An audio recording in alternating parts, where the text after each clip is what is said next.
तो देखिए, लोकसभा चुनावों का रण जारी है। आज जन अवसर का पहला मौका है और इसी पर लगातार फर्स्ट इंडिया की मेगा कवरेज जारी है। हमारे साथ में खास मेहमान भी जुड़े हुए हैं और हमारे साथ में इस चीज को एनालिसिस करने के लिए कि राजस्थान का आज पहला चरण कितना सक्सेसफुल पार्टी के नजरिए से हो रहा है, इसके लिए हमारे साथ में भारतीय जनता पार्टी से विकास बारहट जी जुड़ चुके हैं। बहुत बहुत शुक्रिया आपका साथ जुड़ने के लिए। और कांग्रेस से प्रदीप चतुर्वेदी जी हमारे साथ में है, बहुत बहुत शुक्रिया। साथ ही हमारे साथ में हमारे पॉलिटिकल एडिटर योगेश शर्मा जी है और हमारे वरिष्ठ सहयोगी दिनेश डांगे भी है। पूनम मेरी सहयोगी हमारे साथ। बिल्कुल। और सबसे महत्वपूर्ण सवाल जो है वो वोटिंग प्रतिशत को लेकर ले लेते हैं, क्योंकि 11 बजे तक 22 शायद 50 से ज्यादा वोटिंग हो चुकी है। अभी तक 5-0 वोटिंग हो चुकी है, लेकिन ये तो ऐसे में ये इतना आंकड़ा जो है वो क्या कुछ कहता नजर आ रहा है योगेश, जिसको अगर हम समझने की कोशिश करें सीटवार। देखिए, तकरीबन 23% मतदान पूरे प्रदेश में अब तक हो चुका है और इससे ज़्यादा ही हो गया ऐसा लगता है। और श्रीगंगानगर हनुमानगढ़ में सर्वाधिक मतदान प्रतिशत अब तक आया, जो 11 बजे तक का है 27.70% मतदान। और जैसा यहाँ का ट्रेंड भी रहा है पुराना, लेकिन यह समझने की ज़रूरत है कि ये रिजर्व सीट है और पूरे देश में अगर सर्वाधिक दलित मतदाता किसी सीट पर है तो वो गंगानगर हनुमानगढ़ की सीट पर है। ये वो लोकसभा सीट है जहाँ पूरे देश में सर्वाधिक दलित मतदाता निवास करते हैं। तो कहा जा सकता है कि दोनों ही उम्मीदवार दलित वर्ग से आते हैं, तो ये भी एक बड़ा कारण हो सकता है। और दूसरा बड़ा कारण कि यहाँ पर नहरी क्षेत्र का होने के कारण यहाँ पर किसान कम्युनिटी वैसे भी जागरूक रही है। ये वो इलाका है जहाँ पर कांग्रेस भी के नेता भी जागरूक रहते हैं, तो बीजेपी के भी रहते हैं और कम्युनिस्ट पार्टी के भी रहते हैं। तो यहाँ प्रभाव रहा है अलग अलग दलों का। और कहा जा सकता है यहाँ पर लोकल जो गांव के जो लोग हैं, पंच पटेल हैं, उनका भी अपना रुतबा रहता है। वोटिंग कराने के मकसद को लेकर भी यहाँ पर जो सक्रियता थी वो लोगों में पुरानी तौर पर दिखी है। और इस मतदान प्रतिशत पर अगर हम अगर गौर करें तो झुंझुनू में सर्वाधिक अब तक कम मतदान हो रहा है, 20% के आसपास ही अब तक हुआ है। ये एक चौंकाने वाली बात है, क्योंकि पढ़ा लिखा जिला है, पढ़ा लिखा लोकसभा क्षेत्र है, सर्वाधिक साक्षर इलाका ये कहा जाता है। तो यहाँ कि क्यों मतदान कम हो रहा है, इसके पीछे के गणित को और समझना होगा। और क्योंकि जाट वर्ग जो है यहाँ बहुतायत में है और डिसाइडिंग फैक्टर है। ब्रजेंद्र ओला कांग्रेस से हैं और शुभकरण चौधरी भारतीय जनता पार्टी से उम्मीदवार है। दोनों के बीच नेक टू नेक फाइट यहाँ पर बताई जा रही है। तो किस तरह से यहाँ पर मतदान प्रतिशत आखिर तक देखेंगे। और दौसा में भी और करौली धौलपुर में भी मतदान प्रतिशत 11 बजे तक उतना नहीं रहा, 20% के आसपास ही मतदान यहाँ का है। तो ये भी एक बहुत ही इंटरेस्टिंग पॉइंट है कि दोनों ही जगहों पर करौली धौलपुर को लेकर भी ये कहा जा सकता है कि यहाँ पर पिछले चुनावों के अंदर बहुत कम वोटों से भारतीय जनता पार्टी जीती थी। दौसा में भी बहुत कम अंतर से बीजेपी के उम्मीदवार जीते थे। तो एक तरह से कहा जाए तो ये एक नारा जो भारतीय जनता पार्टी का लगातार रहा, बीजेपी के नेताओं का रहा कि सुबह 11 बजे से पहले मतदान को लेकर जो जागरूकता का बीजेपी ने एक मूल मंत्र दिया, मोदी जी बोलते रहे, अमित शाह बोलते रहे। तो ऐसे में जो यहाँ पर जो इलाके राजस्थान के कुछ लोकसभा सीटों पर वहाँ कम मतदान होना, ये अपने आप में कहा जा सकता है कि चौंकाने वाला भी। और दूसरा कारण ये भी हो सकता है कि क्या यहाँ पर बीजेपी के संगठनात्मक सक्रियता क्या उतनी नहीं थी, ये भी एक सवाल उठता है। बिल्कुल। और स्ट्रैटेजी किस तरीके से यहाँ पर बनाई गई, क्योंकि ऐसा तो नहीं है कि सियासी समीकरण पहले से नहीं जानते और बहुत कुछ यहाँ पर तस्वीर प्रतिशत के सहारे बनती और बिगड़ती नजर आती है। जय थी बिल्कुल पूनम। और भारतीय जनता पार्टी और दूसरे दलों के लिए तो खासतौर पर भारतीय जनता पार्टी का जिक्र जब हो रहा है, विकास जी यहाँ पर उनसे सवाल भी लेते हैं। विकास जी, भारतीय जनता पार्टी के लिए कहा जाता है कि 365 दिन और 24 घंटे भारतीय जनता पार्टी चुनावी मोड में रहती है और इसकी एक बानगी नजर आएगी, क्योंकि आज अमित शाह दूसरे चरण की तैयारी के लिए पहुंच रहे हैं। लेकिन जहां आप 25 सीटों पर जीत का दावा करते हैं, खासतौर पर आज 12 सीटों का अगर जिक्र करें, माहौल को आपने देखा होगा, प्रतिष्ठा का चुनाव है, जो नए प्रयोग किए हैं, लगता है इस वोटिंग प्रतिशत से जो अब तक हुआ है सफल होंगे वो? देखिए, बिल्कुल मैं मानता हूं कि जो हमारी केंद्र सरकार ने, नरेंद्र मोदी जी की सरकार ने विगत 10 सालों में जो कार्य किए हैं, देश के हर वर्ग, चाहे वो किसान हो, चाहे वो युवा हो, चाहे महिला हो, चाहे बुजुर्ग हो, हर वर्ग के को साथ लेके जिस प्रकार से विश्व के अंदर भारत जिस रफ्तार से आगे बढ़कर नए कीर्तिमान छू रहा है, चाहे जीडीपी के क्षेत्र में हो, चाहे विश्व की 5वीं सबसे बड़ी अर्थव्यवस्था हो, चाहे रक्षा के क्षेत्र में की गई उन्नति हो, चाहे हमारे वैज्ञानिकों, हमारे साइंस के क्षेत्र में, जो अंतरिक्ष के क्षेत्र में, इस प्रकार की हर क्षेत्र के अंदर जिस प्रकार से भारत ने नए कीर्तिमान स्थापित किए हैं, जिस प्रकार से हम देखते हैं भारत के अंदर आंतरिक और बाह्य सीमाओं के ऊपर जो सुरक्षा हुई है, मैं मानता हूं कि इन सब पहलुओं को ध्यान में रखकर जनता ने पूर्णतया ये मन बनाया है और उसी की वानगी है। आप सबको पता है कि कल राजस्थान के अंदर बहुत बड़ा शादी का सावा जो था, उसके बावजूद भी सुबह सुबह इतने % वोटिंग हो जाना अपने आप में ये एक शुभ संकेत है कि लोगों ने किस उत्साह के साथ वोटिंग में भाग लिया है। और मैं मानता हूं कि शाम होते होते हम पिछली बार के वोटिंग के आंकड़ों से कहीं ज़्यादा वोटिंग करके और नरेंद्र मोदी जी के लिए जो प्रथम चुनाव, जो एक तरीके से मुहूर्त हम बोलते हैं किसी भी शुभ कार्य का, इस मुहूर्त रूपी प्रथम चरण के अंदर हम सभी सीटों के ऊपर ज़्यादा से ज़्यादा वोटिंग करके ज़्यादा से ज़्यादा मार्जिन से इन सीटों को जिताने के लिए भारत की जनता ने मन बनाया है और इस लक्ष्य की परिणति आज हम होते हुए प्रदीप देखेंगे। जी, बीजेपी कम से कम ये कहती हुई तो नजर आ रही है, लेकिन कह रहे हैं कि कांग्रेस में उत्साह थोड़ा सा ठंडा पड़ गया है। नहीं, मैं इसको इस तरह से नहीं लेता। मेरा ये मानना ये है कि अब हम अगर देखें लोकसभा चुनाव को मद्देनजर देखते हुए देखें, 10 साल भाजपा ने लोकतंत्र में राज कर लिया है और 10 साल के बाद ये समय आ गया है कि जहां मतदाता अब दोनों पार्टियों को जो आमने सामने हैं उनका एक विश्लेषण कर सकता है। सवाल यही है कि पिछले 10 साल में, चूंकि राजस्थान के 2 चुनाव में 2014 में 2019 में कांग्रेस को सीट नहीं मिली, उसकी वजह रही होंगी, लेकिन अब सवाल यह कि मतदाता के पास आकलन का ये 10 साल का जो पीरियड है उसमें कितनी प्रतिबद्धता प्रदीप जी, मंथन नहीं किया क्या? वजह क्या रही मंथन होगी? कर रहे हैं ना। 10 साल मंथन के बाद हम चुनाव में उतरे हैं ना। हमने उन चुनौतियों को सामना करते हुए अपना प्रोग्राम दिया है ना। हमने अपना घोषणा पत्र दिया है और घोषणा पत्र में हमने वो सारी बातें जो राहुल गांधी जी ने देश में व्यापक तौर पर जो 2 राष्ट्रीय यात्राएं की, उसका जनमानस से बात करते हुए उन्होंने जो संकलन किया, जो विचार आए, जो सुझाव आए, उनको संकलित करके हमने घोषणा पत्र दिया है कि जनता को सीधा हिट कर पाएगा, ये न्याय जो है वो कर पाएगा जिसकी बात कांग्रेस कर रही है। देखिए, चुनाव का आजकल ट्रेंड है, बदल चुका है। घोषणा पत्र को मतदाता कितना गंभीरता से लेते हैं, चाहे वो कोई भी सियासी दल हो। हालांकि युवाओं के लिए 30 लाख रोजगार का वादा किया है, महिलाओं के लिए नगद राशि का प्रावधान किया है और गारंटियों के दम पर कह सकते हैं हिमाचल में, कर्नाटक में जरूर कांग्रेस पार्टी ने चुनाव जीता था, लेकिन ये नेशनल इश्यूज़ पर चुनाव हो रहा है। कई इसमें चेहरे भी काम करते हैं, जिस तरह राम मंदिर का असर है, मोदी मैजिक अभी भी देखने को मिल रहा है। तो ऐसे में एक घोषणा पत्र को मतदाता आजकल अलग रूप से देखते हैं, लेकिन कांग्रेस को उम्मीदें कितनी है इस चुनाव से? लगातार तीसरा चुनाव है, लेकिन अभी भी कह सकते हैं कि नरेंद्र मोदी अकेले अपने चेहरे पर कोई एंटी इनकम्बेंसी यानी तीसरी बार चुनाव लड़ने जा रहे, ऐसा नहीं है। कांग्रेस ने किस तरह अपने देश के बताया जा रहा है कि सबसे कम सीटों पर योगेश जी इस बार चुनाव लड़ रही है 545 में से, तो एक इंडिया अलायंस में गठबंधन किया है। कितनी उम्मीदें हैं, कितना वोट उनके डाइवर्ट होता है जो मुद्दे लेकर चल रहा है? कि कांग्रेस को उम्मीद है कि 1977 में जिस तरह मोरारजी देसाई के नेतृत्व में लोकतंत्र बचाने के लिए लोग आ गए थे इमरजेंसी के खिलाफ, वैसा माहौल बनाने की भी कोशिश की है, उसका कितना असर मतदाताओं में जाता है। लेकिन पूनम, एक चीज़ देखिए, सुबह 7 बजे से लेकर 11 बजे तक टेम्परेचर है वो योगेश जी कम रहता है, हमने बूथों पर देखा, उसके बावजूद मतदाता बहुत कम आ रहे हैं। ये मतदान प्रतिशत ये बता रहा है कि हम इसमें एक बात और कह सकते हैं कि जो एक कोशिशें, मैं बारेड जी से पूछूंगा, एक बड़ा कोशिशें यहाँ देखने को मिली। बीजेपी ने जमकर, बीजेपी के नेताओं ने प्रचार में मतदाता को आह्वान किया और ख़ासतौर से मोदी जी ने भी किया, लेकिन जो 4 लोकसभा सीट है, झुंझुनू और हम सीकर को भी ले लें, भरतपुर, करौली, धौलपुर, दौसा, यहाँ पर मतदान 20 के आसपास है। मुख्यमंत्री का असर नहीं पड़ा कि पहले मतदान से जलपान यहाँ पर, क्योंकि अब मुख्यमंत्री के अब जयपुर के हो गए, तो जयपुर में तो बहुत अच्छा मतदान है, 26.48।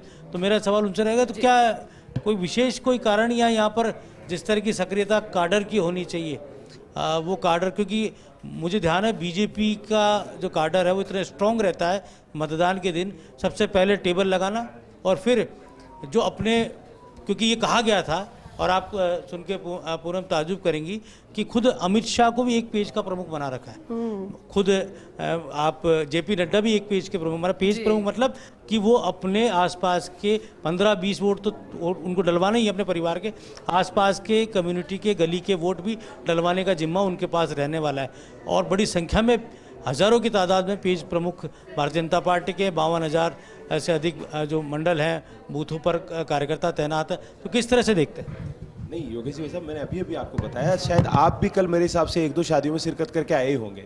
राजस्थान में कल अपने अबूझ सावा था, उस वजह से मैं मानता हूं कि गाँव के अंदर, जयपुर में तो क्या है कि हम एक कॉलोनी से दूसरी कॉलोनी में जाते हैं और वहां पर अटेंड कर लेते हैं, लेकिन गाँव के अंदर दूर होने की वजह से स्वाभाविक है कि लोग इधर उधर मूव किए हुए होंगे। लेकिन आज जैसा कि आपके माध्यम से भी हमने देखा कि कई तो शादीशुदा जोड़ों ने वोट डाले हैं, और जैसे जैसे आप शाम के नज़दीक हम पहुंचेंगे तो मैं मानता हूं कि लोग वोटिंग परसेंट भी जो है वो तेजी से बढ़ेगा। और शायद मेरे हिसाब से यही एक कारण है जिस वजह से हम गांवों के इलाकों के अंदर उन लोकसभाओं में हमें वोटिंग शुरू में कम देखने को मिली है, लेकिन मैं मानता हूं कि शाम को हम पिछली बार से ज़्यादा वोटिंग हमें देखने को मिलेगी। जो सरकार ने और जिस प्रकार का काडर ने, जो आप बात कर रहे थे हमारे पास, जिन लोगों ने वोटिंग अवेयरनेस को बढ़ाने के लिए जो सकारात्मक कार्य किए हैं, उसका असर हमें जरूर शाम को देखने को मिलेगा। दूसरा, मैं दिनेश डांगी जी भाई साहब की बात का जवाब देना चाहूंगा, जो भी आदरणीय कांग्रेस प्रवक्ता साहब कह रहे थे घोषणा पत्र, तो घोषणा पत्र के अंदर तो इनके राहुल गांधी जी कह रहे हैं कि झट से गरीबी मिटा देंगे, और मुझे वो राजस्थान चुनाव याद आते हैं पिछले वाले, जब वो 10 तक की गिनती बोल के गए थे और कर्ज माफी की बात करके गए थे। आज वो कहते हैं मैं झट से गरीबी मिटा दूंगा, झट से जो है वो 1-1 लाख रुपए अकाउंट में आ जाएंगे। अरे तो भैया, पहले आपके पापा, पहले आपकी दादी, पहले दादी के पापा, आप ही की तो सरकारें थी और 10 साल रबर की सरकार थी, तब आपने ये गरीबी हटाई क्यों नहीं? आप देश की जनता को कितना मूर्ख समझते हो? चलिए इसका जवाब प्रदीप जी से ही ले लेते हैं। कर दूं, एक तरफ ये खोखले वादे हैं और दूसरी तरफ मोदी की वो गारंटी है जो हर हाल में पूरी होगी, और जिसका परिणाम, जिसको पूरा होते हुए 10 साल में पूरे विश्व ने और देश के लोगों ने विटनेस किया है जी। लेकिन प्रदीप जी तो कह रहे हैं कि कांग्रेस पार्टी जो इस बार हैट्रिक का दावा है उसमें सेंध लगाने की पूरी तैयारी कर चुकी है। आज के 12 सीटों के परिणामों के तौर पर कांग्रेस का मानना है कि वो मेहनत नजर आएगी। प्रदीप जी, इनके जवाब पर आपकी क्या प्रतिक्रिया और इस सवाल को लेकर क्या सोच? देखिए, वर्तमान में देश में भारतीय जनता पार्टी का जो कार्य करने का तरीका है, या तो वो 1947 की बात करती है और उसके समय को कोसती है, जो राष्ट्र की प्राथमिकताएं कांग्रेस ने निर्धारित की थी उनको इनके खंडन करती है या उनकी आलोचना करती है, और या 2047 की बात करते हैं। वर्तमान में जो मतदाता आज वोट देश को दे रहा है उसकी बात ये भाजपा नहीं करती है। या 2047 की बात करेंगे या 1947 की बात करेंगे, आज वर्तमान 2024 में देश की जो स्थिति है, और 10 साल के बाद इन्होंने देश के मतदाता के साथ जिस तरह का व्यवहार किया है, जिस तरह का इन्होंने खोखला व्यवहार किया है, धोखेबाजी की है, उनको गफलत में रखा है। आपने कहा कि 15 लाख भ्रष्टाचार के हम दे देंगे, खाते में जमा करा देंगे, आपने कहा 2 करोड़ लोगों को रोजगार देंगे हर साल। सवाल यह है कि वो जो बातें आप कहकर सत्ता में आए थे वो बातें गौण हो गई हैं। आज शिक्षा, स्वास्थ्य, बेरोजगारी को लेके भाजपा बात नहीं कर रही है। आज राम मंदिर की बात करती है, 370 की बात करती है, जो संवैधानिक रूप से सुप्रीम कोर्ट के माध्यम से बातें हुई हैं। राजस्थान के आज राम मंदिर की बात करते हैं, सुप्रीम कोर्ट ने दिया। आप राम मंदिर की बात करते हो तो क्या, सुनिए एक बात सुनिए, राम मंदिर में आपने जिन 1000 लोगों को बुला करके वहां इन्वाइट करके आपने किया था, तो आपने देश के 128 करोड़ लोग जिनको न्योता नहीं दिया, क्या वो हिंदू नहीं थे? क्या वो राम भक्त नहीं थे? आप उसको बरगला करके, लोगों को अपमान करके ये जो बात करना चाहते हैं, आज तक धर्म में किसी मंदिर में या ट्रस्ट ने बुलाकर लोगों को दर्शन नहीं कराए हैं। ये पहली बार हुआ कि सरकारी स्तर पर प्रधानमंत्री ने अपने माध्यम से लोगों को आमंत्रित कर, विशेष लोगों को आमंत्रित कर उनको उपकृत करने का प्रयास किया, और देश के 1 करोड़ 40 करोड़ लोगों का अपमान किया, और आपने कहने का प्रयास किया कि वो राम भक्त नहीं है, वो राम भक्त नहीं है। तो जिनको इन्होंने बुलाया, क्या वो राम भक्त नहीं है? नहीं, प्रदीप जी साहब, कि राम तो आस्था का विषय है, बुलाया क्या हम ही कहते हैं, तो कांग्रेस इन्होंने इस बात का डिटेल कैसे पीटा? कांग्रेस के नेता छोड़ के चले गए। पूनम जी प्लीज जवाब देने दीजिए। पूनम जी प्लीज जवाब देने दीजिए। पूनम जी प्लीज, में नहीं बुलाया जाता किसी भक्त को, मैं रिस्पॉन्स करना चाहूंगा, अपनी सुविधा के अनुसार आता है। पूनम एक बार वोटिंग प्रतिशत जनता को बता रहे हैं। उद्घाटन का कार्यक्रम था, उद्घाटन कार्यक्रम था, लेकिन वो ट्रस्ट को पीछे रख करके प्रधानमंत्री आगे बैठकर किया, उसका राजनीतिकरण किया गया, उसका आपने विरोध, मैं रिस्पॉन्ड करना चाहूंगा। हमने राजनीति का विरोध किया, इनको रोकिए, फिर मैं जवाब देता हूं। हमने ट्रस्ट का विरोध नहीं किया।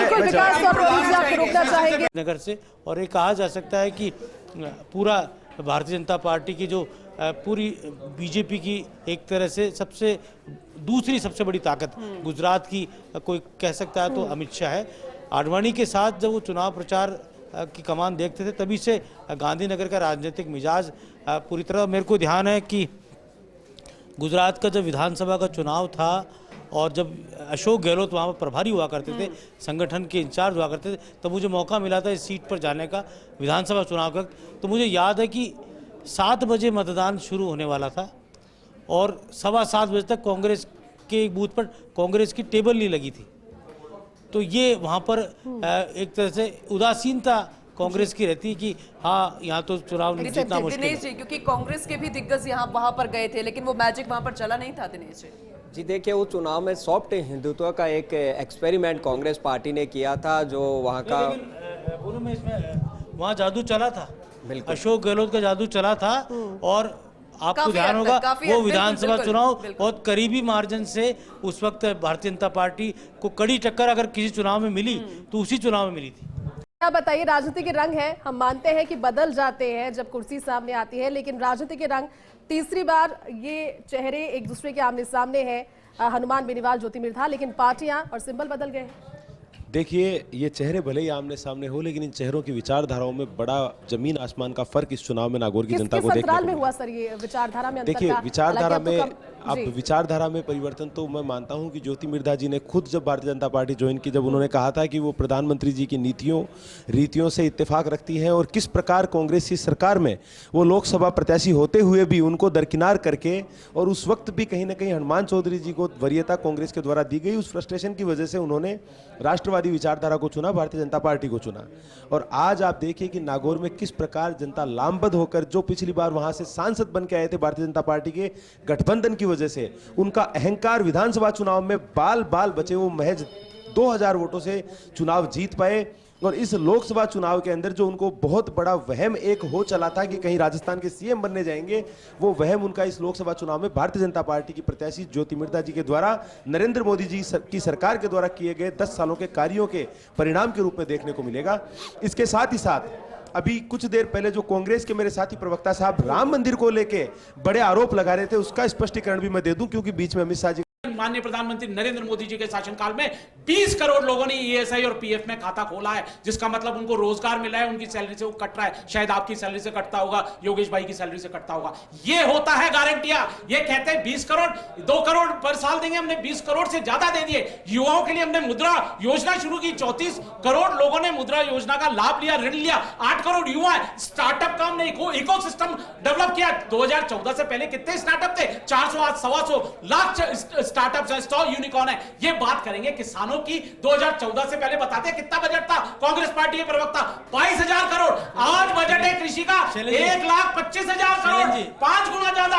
एमएसपी 1.5 गुना ज्यादा करती है कांग्रेस पार्टी। सिर्फ झूठ और गुमराह करने वाली है। जिस तरह से नहीं महिलाओं को नहीं, महंगाई पर मुझे लगता है तथ्यों पे बात की जाए तो ज्यादा बेहतर तरीके से बात हो पाएगी। महंगाई दर पूछ लीजिए। आप सुनिए, ये बात कर रहे हैं 20 करोड़ एक सेकंड जब ये बोल रहे थे योगेश आपको समझ दे रहे ना आपको 10 सेकंड ठीक है। महंगाई दर याद दिला देता हूं। 2009 से 14 के बीच में क्या महंगाई दर थी बताए कांग्रेस के प्रवक्ता? 11%, 12%। आज इतनी बड़ी महामारी गुजरी हिंदुस्तान में और किस तरह से विश्व की अर्थव्यवस्था ध्वस्त हो गई, अर्थव्यवस्था नेगेटिव चली गई, लेकिन हमने 7% से ऊपर महंगाई जी को जवाब देने दीजिए। क्या जवाब देंगे कांग्रेस पार्टी के युवा को, युवराज को पता नहीं 30 लाख नौकरियां देने की बात करते हैं। केंद्र में 48-50 लाख पूरी हो ठीक है, आप सवालों का जवाब दे रहे हैं। चलो जी रुक जाइए। एक सवाल योगेश जी। मेरा सवाल था बस, पूर्वी राजस्थान जहाँ चुनाव है, करौली, धौलपुर, दौसा की सीट है, भरतपुर की सीट है, आप गुर्जर आरक्षण संघर्ष समिति से जुड़े रहे, गुर्जर मूवमेंट से आप जुड़े रहे, इसलिए ये सवाल आपसे करना लाजमी है कि किस तरह से यहाँ सामाजिक वोट का क्या रुख आप देख रहे हैं, क्योंकि ये बड़ा सवाल है।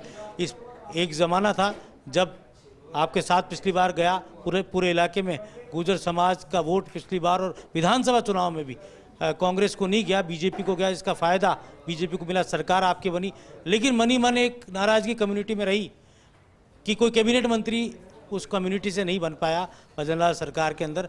तो क्या पायलट फैक्टर का मुकाबला कर पाएगी बीजेपी? देखिए, बिल्कुल बीजेपी पायलट फैक्टर का मुकाबला कर पाएगी, क्योंकि मैं अभी स्टेटमेंट देख रहा था सचिन पायलट जी का, वो बता रहे थे कि 100 दिनों में क्या किया भजनलाल सरकार ने। मैं आपको बताता हूं, 450 रुपए सिलेंडर देने का काम किया, जो पेपर लीक के लिए जिसने आपने पदयात्राएं की, सत्याग्रह किया, हमने उस एसआईटी गठित कर उन पेपर लीक माफियाओं को शिकंजा कसकर उनको पीछे जेल के पीछे भेजने का काम किया है। 100 से अधिक जिन सरकार के खिलाफ आप ईआरसीपी पे नहीं बोल पाए, गहलोत सरकार ने सिर्फ राजनीति की ईआरसीपी पे, अगर उसको धरातल पे उतारने का का काम किया है तो माननीय प्रधानमंत्री नरेंद्र मोदी जी की गारंटी, उनकी योजनाओं ने किया है, भजनलाल सरकार ने किया है। सचिन पायलट जी का फैक्टर बिल्कुल नहीं चलेगा, क्योंकि आपको मैं बताना चाहता हूं जनता पानी चाहती है। ईआरसीपी 21 जिलों को किस तरह से कांग्रेस पार्टी ने प्यासा रखा, अगर संशोधित डीपीआर भेज देते तो आज शायद वहां प्रगति होती। अब ये पूरा ईआरसीपी का प्रोजेक्ट जो है, पीकेसी इंटीग्रेटेड ईआरसीपी, ये भारतीय जनता पार्टी की भजनलाल सरकार पूरा करेगी। 5 साल में हम मूर्त रूप देके इसको 21 जिलों के लोगों को पानी देंगे। 2,80,000 हेक्टेयर में सिंचाई सुविधा उपलब्ध होगी। इसी तरह 50 साल पहले कांग्रेस पार्टियों ने यमुना जल समझौता नहीं कर पाए, वो शेखावाटी रीजन को पानी नहीं दे पाए। ये भी हमने 100 दिन में करके दिखा दिया, जो 100 साल में कांग्रेस पार्टी नहीं कर पाई। तो असंभव से असंभव कार्य है। हिंदुस्तान में वो क्या बात करते हैं, न्याय की गारंटी। अरे आपने 60 साल हिंदुस्तान पे शासन किया, ना आप महिलाओं को न्याय दे पाए, ना युवाओं को न्याय दे पाए, ना गरीबों को न्याय दे पाए, ना किसानों को न्याय दे पाए। ये न्याय की बात करेंगे? इनके युवराज 20 साल से घूम रहे हैं, ना हिंदुस्तान की समस्या को समझ पाए, ना हिंदुस्तान के लोगों को समझ पाए, किसी को भी नहीं समझ पाए। क्या रोड मैप है? बोलते हैं 30 लाख सरकारी नौकरी देंगे। अरे भाई पहले ये तो मालूम कर लो केंद्र में कितनी नौकरियां हैं। 48 से 50 लाख नौकरियां हैं, जिनमें से अब संसद भवन में कहा गया था सिर्फ 8 लाख नौकरियां बाकी है। तो ये क्या बात करेगी कांग्रेस पार्टी, जिसका कोई विजन नहीं, कोई नेता नहीं, कोई नियत नहीं, सिर्फ इन्होंने भ्रष्टाचार किया है, देश को लूटा है। अरे क्या मौका देंगे कांग्रेस पार्टी को?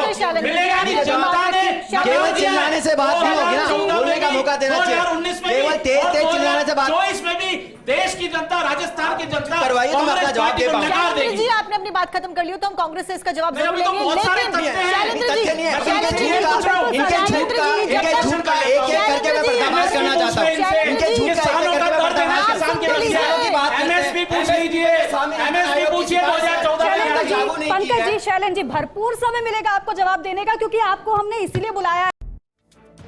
और ब्रेक के बाद एक बार फिर से आपका स्वागत है। लगातार बैक टू बैक कवरेज हमारी जारी है। लगातार आपको बता रहे हैं कि कहां से कितने प्रतिशत वोटिंग हुई है और कहां पर बीजेपी और कांग्रेस के बीच में सीधी टक्कर है। दीपिका बिल्कुल, और खास मेहमान भी चर्चा के लिए हमारे साथ जुड़े हुए हैं। दिनेश जी, आपका रुख करते हुए, क्योंकि शेखावाटी का हम जिक्र कर रहे थे, पूर्वी राजस्थान का हम जिक्र कर रहे थे, ऐसे में क्यों कांग्रेस कह रही है हम मुद्दों पर चुनाव लड़ रहे हैं, भारतीय जनता पार्टी अपने विकास को गिना रही है, बता रही है, लेकिन एक्चुअल जमीनी हकीकत की अगर हम बात करते हैं शेखावाटी और पूर्वी राजस्थान में, क्या वाकई में मुद्दों की बात हो रही है, प्रत्याशियों की बात हो रही है, या फिर प्रभाव का असर नजर आ रहा है? जी देखिए, शेखावाटी शुरुआत से ही कांग्रेस का एक मजबूत गढ़ यहाँ पर रहा है और चूरू, सीकर और झुंझुनू 3 जिले और 3 लोकसभा सीटें आती है। चूरू इन 12 सीटों में ठीक है दिनेश जी, रोक रहे हैं हम आपको। जरा एक बड़ी खबर आ रही है, वो अपने दर्शकों को बता देते जल्दी से। बड़ी खबर क्या है साक्षी? बड़ी खबर इस वक्त की बता दे, वोटिंग परसेंट सामने आ गया है। राजस्थान में दोपहर 1 बजे तक 33.73% वोटिंग हो चुकी है। अलवर की अगर बात की जाए 36% के करीब वोटिंग यहाँ पर हुई है। इसके अलावा आगे बढ़ते हुए भरतपुर में बात करें 31.15% वोटिंग हुई है। तो वहीं इसी के साथ साथ बीकानेर में 32.19% और वहीं चूरू में 37% से ज्यादा वोटिंग हो गई है। दौसा की बात करें 31.33% वोटिंग। गंगानगर में वोटिंग प्रतिशत भी सामने आ चुका है। जयपुर में 39% के करीब वोटिंग हुई, तो भाई जयपुर ग्रामीण में 32% से ज्यादा की वोटिंग हो चुकी है। झुंझुनू की बात करें 29% वोटिंग। करौली धौलपुर की बात करें यहाँ पर भी प्रतिशत वोटिंग का सामने आ चुका है। नागौर में 33%, तो वही सीकर में 31%। राजस्थान में दोपहर 1 बजे तक 33% से ज्यादा वोटिंग हो चुकी है। इस वक्त की बड़ी खबर। महत्वपूर्ण बात यह कि अगर बात करें गंगानगर की, तो सबसे ज्यादा जो वोट प्रतिशत है अब तक की टाइम के मुताबिक, तो वो गंगानगर में सामने 40% से ज्यादा वोटिंग हो चुकी है। योगेश जी, अगर हम समझने की कोशिश करें वोटिंग परसेंटेज के लिहाज से, क्योंकि गंगानगर सीट के ऊपर लगातार हम चर्चा भी कर रहे हैं सुबह से, इस बीच सबसे ज्यादा जो वोटिंग परसेंट है अभी तक के टाइम के अनुसार 40% से ज्यादा वोटिंग हो चुकी है। कैसे इस चीज को समझते हैं, और सबसे ज्यादा वोटिंग वहीं पे क्यों और बाकी सारी सीटों पे कंपैरेटिवली लेस वोटिंग क्यों? देखिए, पूरी तरह ये इलाका जो है, जैसा मैंने कहा कि यहाँ पर लोगों में ज़्यादा जागरूकता है। रिजर्व सीट है, सर्वाधिक दलित मतदाता यहाँ पर बसते हैं, और एससी दलित सीट है, एससी के ही दोनों उम्मीदवार हैं। और कहा जा सकता है कि एक वर्ग विशेष में जब उत्साह होता है तो उसका असर बाकी कम्युनिटी में भी पड़ता है, और उसका असर कहा जा सकता है यहाँ पर वोटिंग परसेंटेज पर पड़ता है। लेकिन ओवरऑल परसेंटेज जो अभी देखा जाना चाहिए था, उसमें उतना उछाल नहीं दिखा है जितना होना चाहिए था, क्योंकि अब जो समय हो रहा है, तेज धूप है, गर्मी है, तो निश्चित तौर पर उतना मतदान प्रतिशत नहीं बढ़ेगा।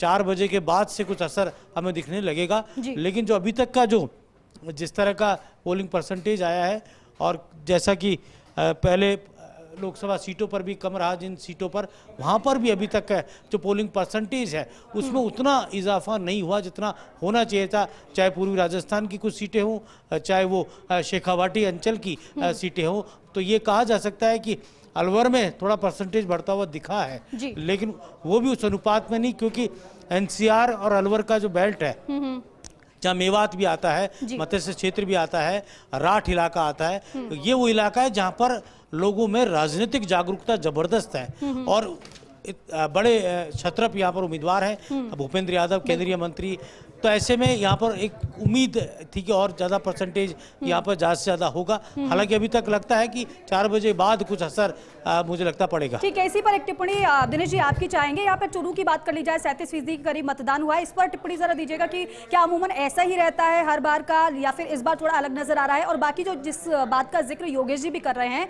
जिन सीटों का पूर्वी राजस्थान की, वहां पर जो मतदान प्रतिशत सामने आया है उस पर क्या कहेंगे आप?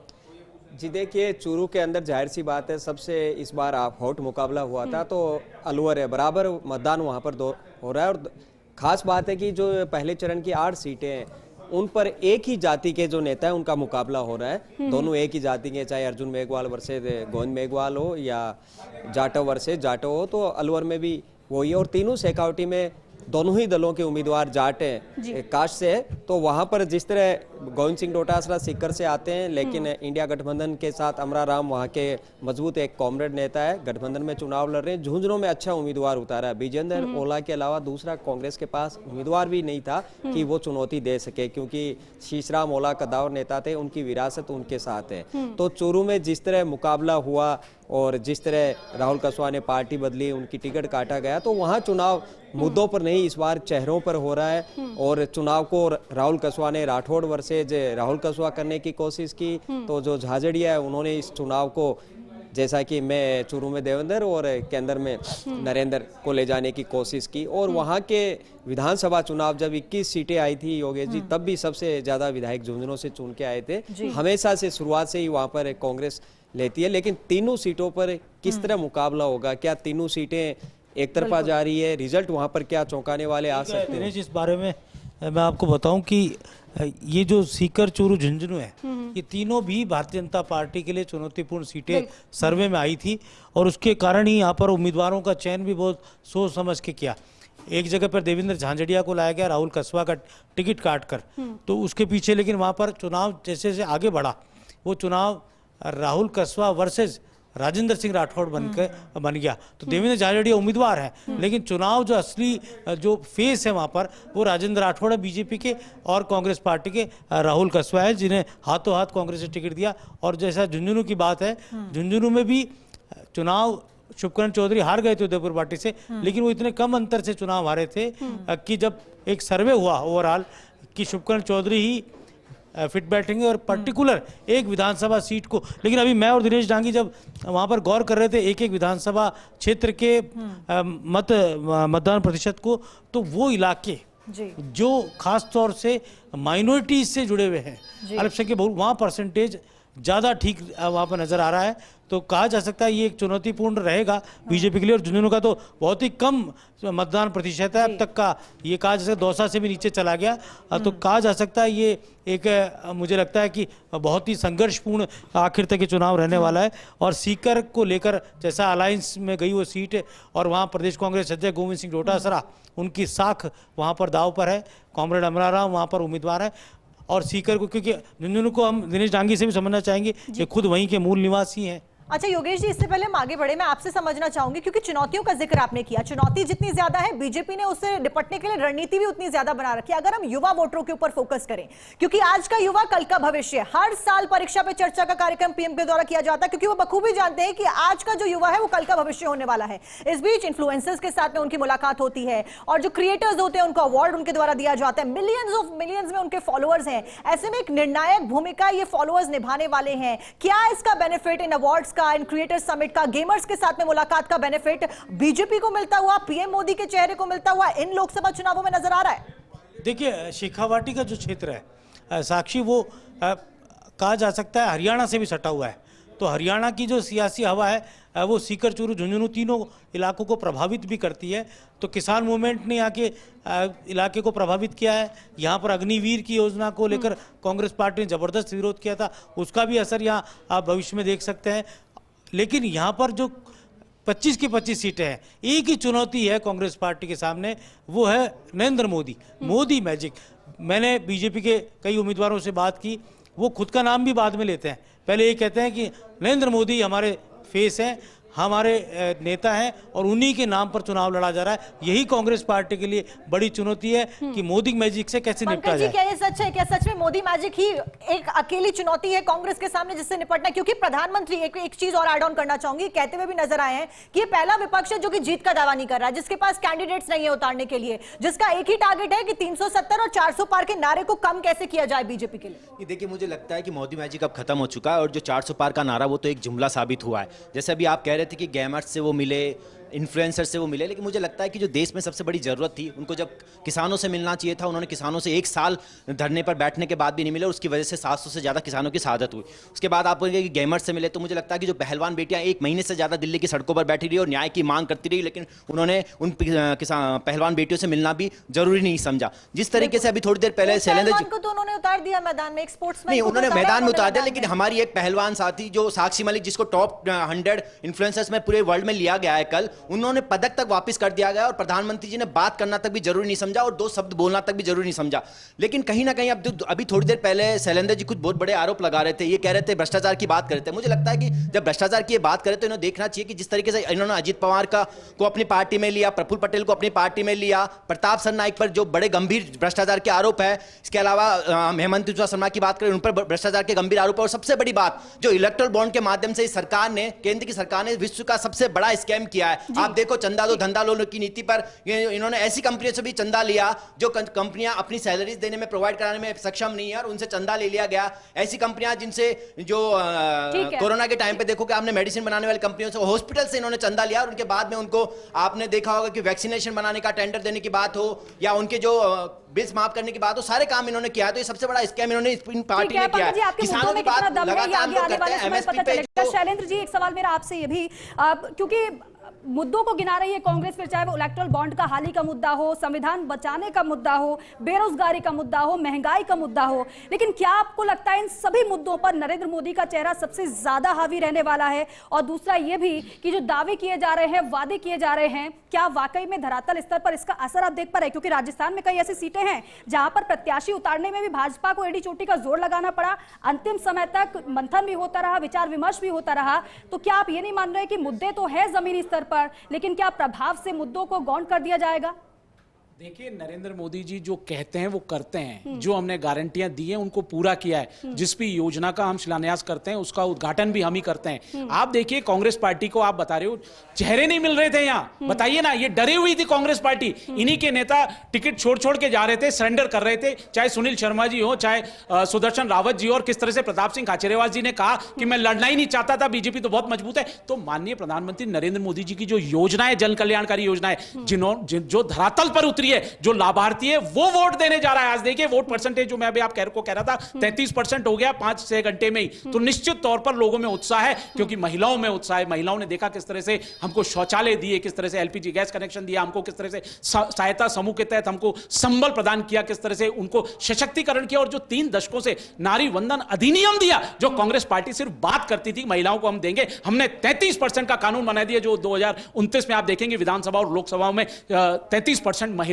प्रतिनिधित्व करेंगी। तो जो हम कहते हैं वो करते हैं। किस तरह से विकास की गंगा बहा दी गई, बुनियादी ढांचा। आप बताइए ना, मैं इनसे पूछना चाहता हूं 2014 से पहले कितनी सड़कों का निर्माण होता था? 12 किलोमीटर, आज हो रहा है 38 किलोमीटर सड़कों पर डे। कितने पहले रेलवे बजट क्या था? आप बताइए, आज हमने रेलवे बजट को 3 गुना बढ़ा दिया है। किस तरह से रेलवे का आधुनिकीकरण हो रहा है, रेलवे स्टेशन बन रहे हैं, ट्रैक्स बन रहे हैं, विद्युतीकरण हो रहा है। बिजली नहीं दे पाए थे गांव में, ये शौचालय नहीं दे पाए, पानी दे पाए, हमने नल से जल देने का काम किया। 14 करोड़ लोगों को हमने भारत में नल से जल दिया और राजस्थान में 50, तो इतना जबरदस्त विकास है कि जनता उत्साहित हो रही है, क्यों नहीं वोट देगी? आप बताइए ना, आप जो कहना चाह रहे हैं, देखिए 2014 में, 2009 में कितना परसेंटेज था वो लोकसभा चुनाव में? 48%, जब यूपीए की सरकार बनी थी। 2014 में जब भारतीय जनता पार्टी की सरकार बनी, माननीय प्रधानमंत्री नरेंद्र मोदी के नेतृत्व, तब 63% मतदान हुआ था, 63%। उसके बाद 2019 में 67.4% हुआ। तो आप देखिए लगातार बढ़ रहा है। और मैं बता रहा हूं 2024 में ये मतदान जो होने जा रहा है, वोट परसेंटेज 74% तक जाएगा, जो बताता है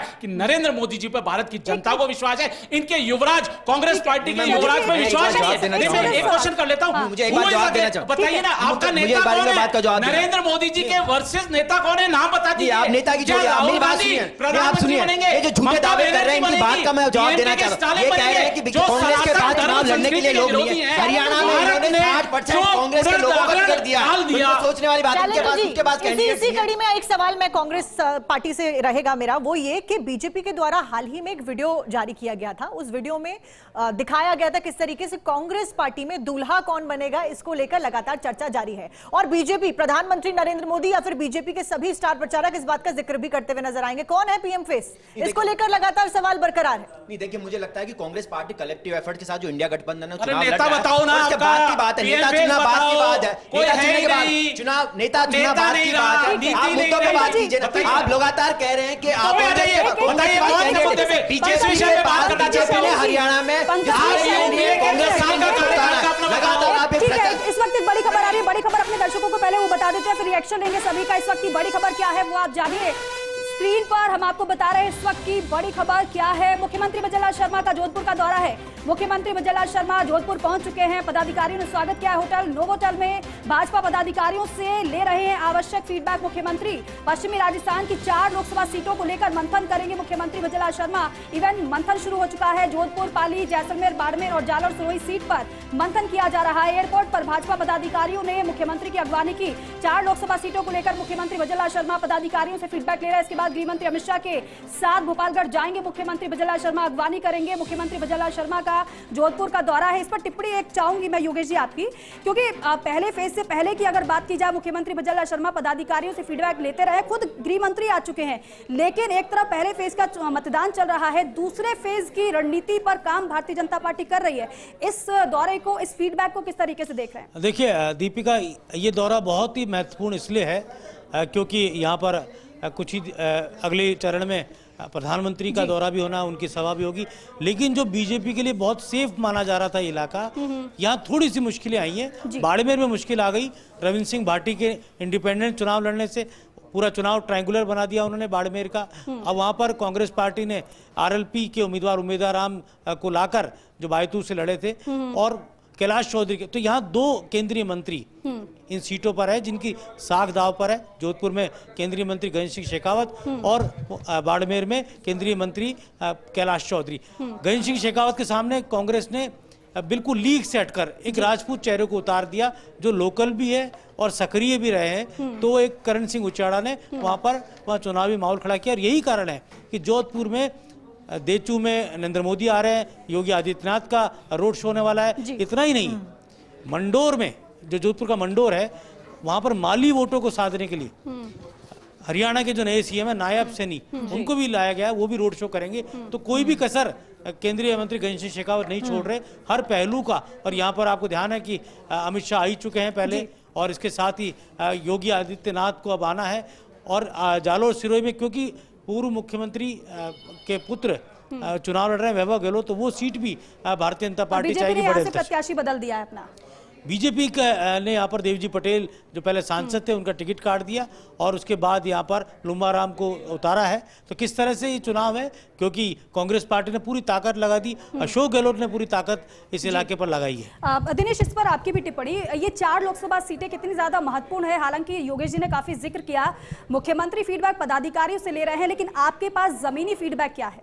जी देखिए, सेकंड फेज की 13 सीटों पर चुनाव है। उसके अंदर कोटा, बाड़मेर, जोधपुर, जालोर और बांसवाड़ा, इन सीटों पर सबकी नजरें टिकी हुई है कि आखिर यहाँ मुकाबला किस तरह होगा। हालांकि 2 सीपी जोशी भी चुनाव लड़ रहे हैं, कांग्रेस के सीपी जोशी भीलवाड़ा से और चित्तौड़गढ़ से बीजेपी के अध्यक्ष। तो वहाँ मुकाबला किस तरह रहता है, क्योंकि अभी मुकाबला वहां पर बन नहीं रहा, लेकिन प्रयास किए जा रहे हैं कि कांग्रेस वहां किस तरह मुकाबले में आए और किस तरह कड़ी टक्कर दे सके। लेकिन जैसा कि ये राजकुमार रोत है, उन्होंने भीड़ जुटाई, किस तरह वो चुनौती दे रहे हैं। कांग्रेस ने गठबंधन किया, टिकट वितरण में हालांकि गफलत हुई, उनके कैंडिडेट्स ने नाम वापस नहीं लिया, लेकिन समर्थन ठीक है दिनेश।